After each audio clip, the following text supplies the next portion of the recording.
ساتھیاؤ، میں اور آپ آج کی اس بزم میں یہ پختہ عزم کر کے اٹھیں کہ آج ہم خود بھی اور اپنی اولاد کو بھی، اپنے دوستوں کو بھی، میرے والد گرامی فرمایا کرتے تھے جس سے دوستی ہو نا اس کی انگلی پکڑ کے دین کی راہ پہ لے آؤ، یہ دوستی کا حق ہے۔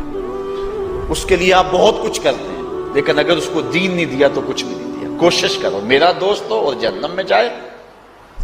والدین بچے کے مستقبل کے لیے کتنی کوشش کرتے ہیں، لاکھوں روپیہ لگاتے ہیں مستقبل ٹھیک ہو جائے، کرتے ہیں کہ نہیں کرتے؟ یونیورسٹیوں کے اندر، کالجوں کے اندر کتنی بھاری فیسیں بھرتے ہیں، کیوں اتنا کچھ کیوں کر رہے ہو؟ میں نے دیکھا بوڑھا باپ اپنی کمر پہ بوریاں لاد کے مزدوری کرتا ہے، مائیں اپنا زیور بیچ رہی ہیں کہ اولاد پڑ جائے۔ میاں اتنا کچھ کیوں کر رہے ہو؟ جی مستقبل ٹھیک ہو جائے۔ یہ مستقبل کتنا ہے؟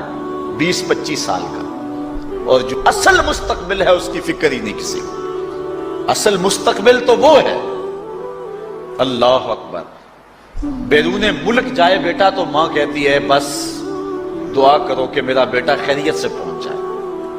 بیٹی کی شادی کرتی ہے تو ماں کہتی ہے دعا کرو کہ اپنے گھر میں اس کو چین مل جائے۔ کسی کا انٹرویو ہوتا ہے، لوگ کہتے ہیں جناب دعا کرو کہ اس انٹرویو میں وہ کامیابی سے گزر جائے۔ میں کہتا ہوں جب قبر میں اترتا ہے پھر کسی نے آ کر کبھی نہیں کہا کہ دعا کرو مشکل گھڑی آ گئی ہے خیریت سے گزر جائے۔ اصل امتحان تو یہ ہے، اگر اس امتحان سے گزر گیا تو کامیابی اور بامرادی۔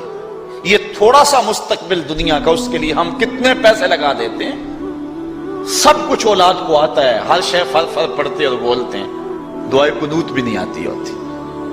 تو ہم اپنی اولاد کے لیے دین کا تحفہ اس کو کبھی نہ چھوڑیں۔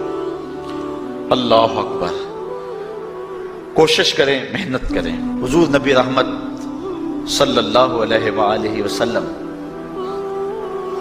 نے ان بد عمل واعظین کی بات بھی کی ہے کہ جو لوگوں کو نیکی کا حکم دیتے ہیں اور خود اس پہ عمل نہیں کرتے۔ آج ہمارے کچھ واعظین لوگوں کو تو واعظ و تلقین اور نصیحت کرتے ہیں اور خود نماز میں سخت سستی کا ارتکاب کرتے ہیں، اور جس سے قوم کے اندر نماز میں سستی عملاً پیدا ہو جاتی ہے۔ کوئی عرس کی تقریب ہو، کوئی محفل نعت ہو، کوئی جلسہ ہو، کوئی شادی کی تقریب ہو، نماز کے وقت کا پورا خیال رکھا کریں اور اس بات کا لحاظ رکھا کریں۔ بلکہ ہمارے ہاں ایک عجیب سا فیشن ہے اور عجیب سی بات ہے، میں بڑا حیران ہوا کرتا ہوں کہ عشاء کے بعد جب جلسے ہوتے ہیں نا ہمارے مساجد کے اندر، تو مغرب سے اعلان شروع ہو جاتا ہے آج رات فلاں صاحب خطاب فرمائیں گے، اور پھر جب نماز عشاء ہوتی ہے تو ہمارا نقیب محفل کھولتا ہے لاؤڈ سپیکر اور وہ اعلان کرتا ہے حضرات جماعت ہو چکی ہے، اب مسجد میں آ جائیں۔ یعنی یہ نماز کو ہلکا کرنے والی بات ہے۔ انہوں کو کہا جا رہا ہے کہ بلکہ بعض تو کہہ دیتے ہیں جس کا تمہیں ڈر تھا وہ گزر گئی ہے، اب آ جاؤ، کیا لینا ہے جلسے میں آ کر اگر نماز ہی نہیں پڑھنی ہے تو۔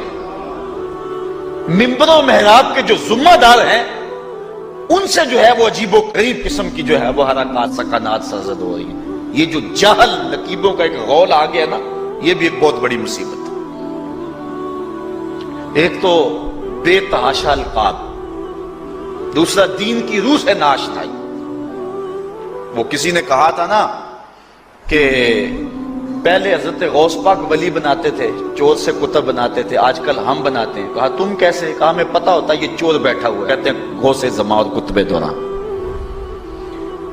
بے تحاشا اور بے تکا انداز، اور پھر دین کی روح سے یہ ناشنائی کہ باقاعدہ اعلان ہوتا ہے جناب جماعت ہو چکی اب تو آ جاؤ۔ تو کیا کرتا ہے ساری رات جاگ کے اگر عشاء کی نماز ہی نہیں پڑھی تو نماز کو ہلکا کیا گیا ہے۔ اسی طرح جلسہ لمبا ہو رہا ہے اور نماز کا وقت سکڑ رہا ہے۔ ان چیزوں کا التزام کرنا ہے، ہم نے کوشش کرنی ہے۔ اور یہ بھی ایک مصیبت ہے کہ دربار بڑا اونچا ہے اور مسجد کے اندر جانوروں کی بینٹیں پڑی ہوئی ہیں۔ حیثیت تو مسجد کی ہے، دربار کی تو ثانوی حیثیت ہے۔ دربار پہ 3 کروڑ روپیہ لگا ہوا ہے اور مسجد میں چٹائیاں بھی موجود نہیں۔